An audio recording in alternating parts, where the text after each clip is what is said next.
The Bears, by the way, have no such issues with this whole, offensive thing. Defense, that we know that they're great. But offense yesterday, Mitch Trubisky had 6 touchdowns. He looked like a guy with something to prove. He certainly did. He certainly looked like a coach that knew exactly what he was doing with him offensively.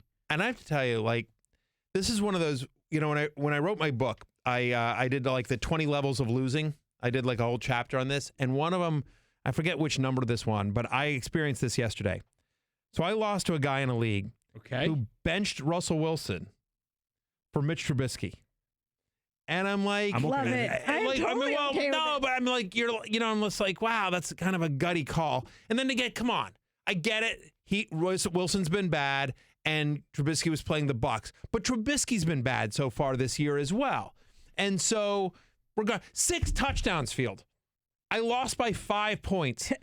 This guy scored. If Mitch Trubisky only throws 5 touchdowns, but Matthew, I let win. me just say this quickly: 6 touchdowns, Field Yates. 6 touchdowns. Okay, Matthew, this is like when you are considered. I'd say you're like one of the top 3 fantasy analysts on this podcast. Right. People feel as though they need to bring their best at you when they play against you. Sure, of course. Wow, secret squirrel getting thrown under the bus. By the way, not top. I will take that board bet. Matthew is a top 3 fantasy analyst. Field. Yeah, you rest of 2018. I'll take that. But my point is this: is that when they're playing against you, they're not just going to trot out the old faithful here.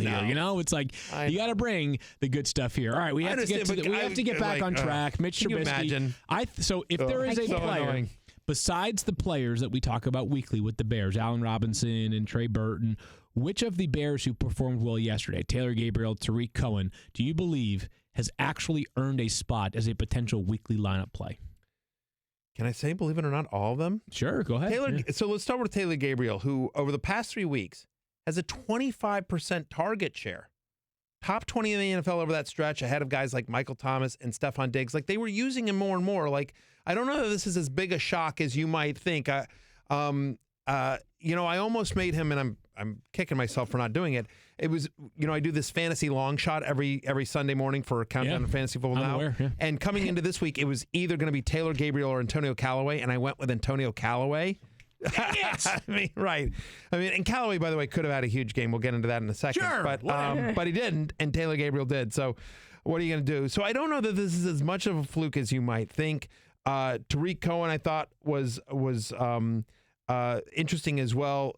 Looking at some of the reports from beat reporters as well, is that there was a little bit of game flow, but also they felt like this is a place where they could attack the Chicago Bears, the Tampa Bay Buccaneers in their secondary. Wanted to get Tarik Cohen going. So my belief is that Cohen, I thought like part of the reason why they kept throwing, even though they were up big, was wanting to get Trubisky going. Yes, this is still effectively a rookie quarterback, right?